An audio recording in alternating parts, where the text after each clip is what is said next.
Today's video is going to be all about Edinburgh, Scotland. I was recently lucky enough to visit there, so I'm going to tell you what we did and give you some ideas in case you're planning a visit. Oh, and a couple of these are absolutely free. So if that sounds interesting to you, please keep watching.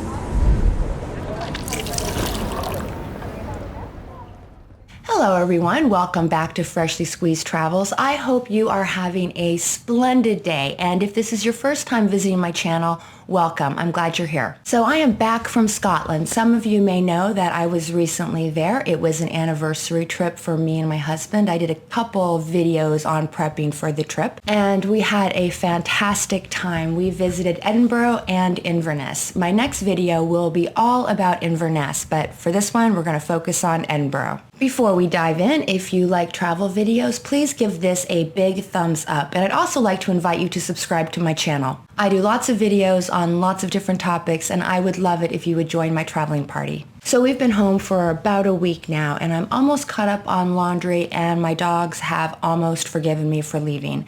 I don't know about any of you, but I have so much anxiety about leaving my pets when I go on vacation. I know it's silly, but it's just something that I struggle with. But on to the topic at hand.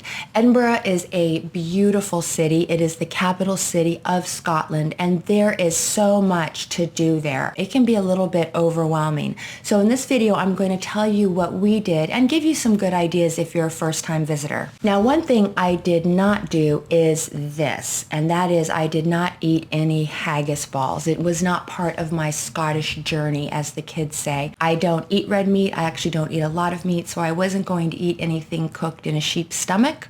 I believe that's how haggis is prepared, but if it is part of your Scottish journey, absolutely no judgment whatsoever. It is considered the national dish of Scotland by many, but I just thought this was a funny sign, and it's just fun to say haggis balls. So number one, let's just get this out of the way because it's kind of obvious. You cannot go to Edinburgh without visiting the castle. The castle is so impressive and it is so cool, and it has been home to kings and queens for hundreds and hundreds of years.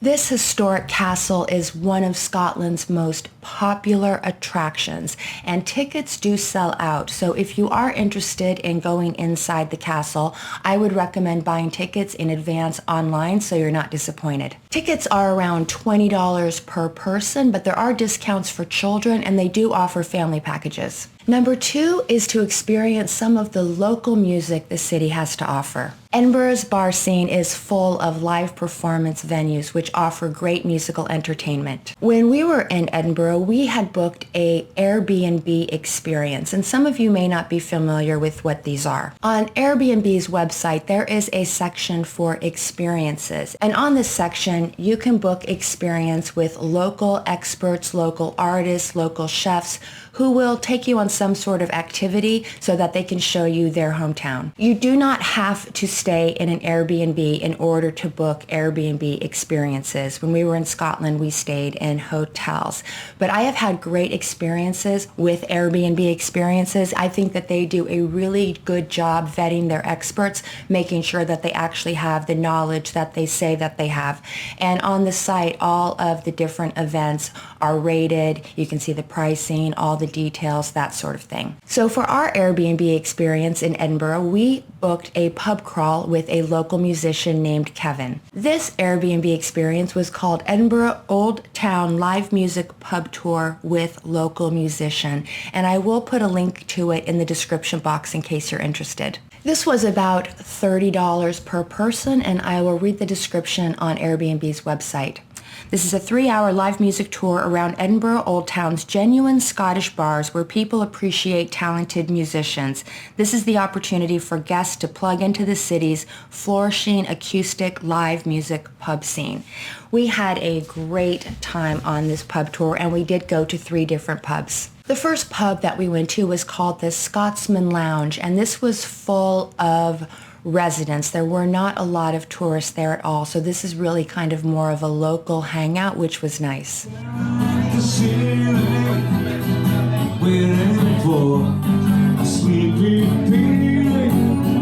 At the Scotsman's Lounge, we watched one performer, and then we headed off to our second bar, which was called Captain's Bar. This pub was really fun because it was open mic night, so anyone could get up and perform. And our host, Kevin, got up, and he played quite a few songs, and he was great.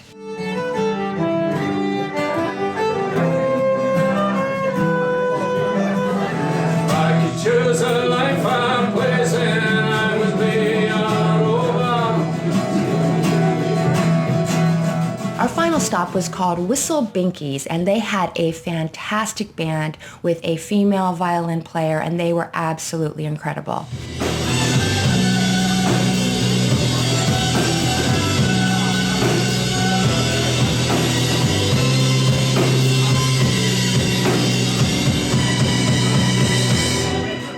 We had a great time listening to the music, visiting the bars, getting to walk around the city because we walked from pub to pub, and we got to meet Kevin, who was really cool, so highly recommend this experience. Number 3 is the Scotch whiskey experience. Now, this experience is located very close to the castle. So if you're not planning to tour the castle, I would definitely recommend walking up to the castle entrance before or after the whiskey experience because you can get a really good look at it. The Scottish whiskey experience offers different packages depending on what you want to do. They have a silver package which starts at about $20, and that allows you to take the tour and sample one type of whiskey. We did the gold tour, which allowed us to take the tour, of course, but also to sample 5 different types of whiskey. People in your party can do different packages. So let's say you are a big whiskey lover and you want to do the gold package with the 5 tastings, that's fine. And if the person you're with isn't as crazy about whiskey, they can do the silver package and just taste the one type of whiskey.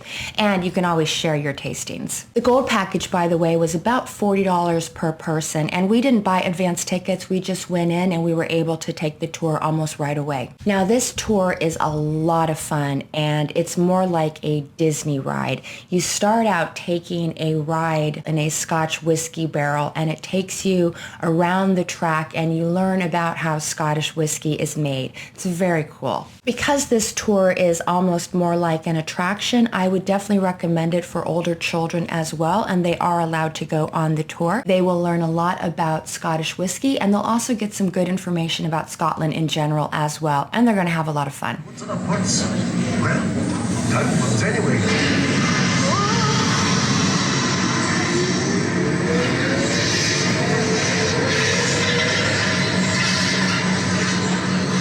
This is the milling machine. This is where the malt gets rudely awakened, crushed, ground, and pulverized. There's what? The wort is then cooled, ready for the next stage. The residue left in the mash tun can be used to make animal feed. The wort might not look that special. Let me assure you, this will become pure liquid gold.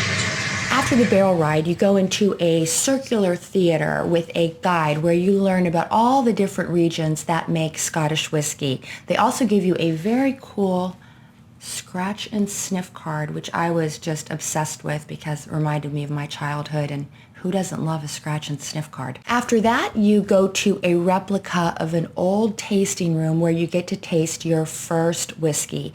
And then you get to go to something that's very cool, and that is the largest collection of Scottish whiskey in the world. There are about 4,000 bottles there, I believe, and they date back all the way to the late 1800s. This is a super impressive collection, and it is one of a kind, so I definitely think that that's worth admission alone. After that, you go to a bar area where you can do the rest of your whiskey tastings if you've done the gold package, and then they have a great gift shop. Highly recommend this. I thought it was a lot of fun. I'm not a big whiskey fan, but I had a great time doing it. Number 4 is visit a museum. Edinburgh has some amazing museums, and I'm going to tell you about 2 of them. The first one is the National Museum of Scotland, and they have exhibits about art, technology, fashion, Scottish history, all types of things, so there really is something for everyone. The next is the Scottish National Gallery, and this is home to some of the best fine art in the world. This museum has masterpieces by Rembrandt, Monet, Van Gogh, and many, many, many more, and it is worth a visit. And guess what? Both of these museums are absolutely free, which I think is fantastic. What a great thing to do for absolutely no money, and I love that their museums are accessible to everyone. And number 5 is to visit the Market Street area. This is located in Old Town. This was one of my favorite spots to just sit and relax. There are several restaurants and pubs there that offer indoor and outdoor seating, and the outdoor area has almost a park-like vibe. It's great for people watching or just chilling out with a drink.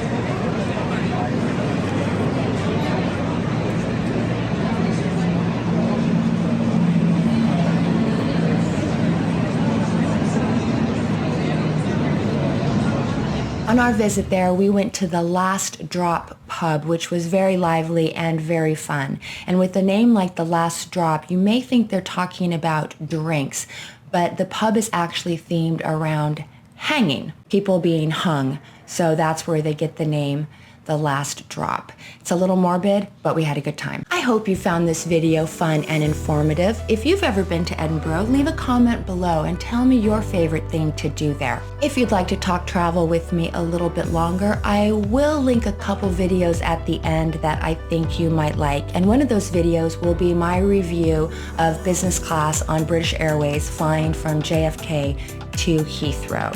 If you watch that video, you know that I got to be in one of those pods, which was awesome, and that they gave us amenity kits. British Airways was kind enough to give me a few extra, and I would like to give them to you. So if you would like one, entering is simple. All you have to do is list your favorite vacation destination. Be sure to be subscribed to my channel and be located in the United States because I have to pay for shipping. And here's one of the amenity kits right here that I will be giving away.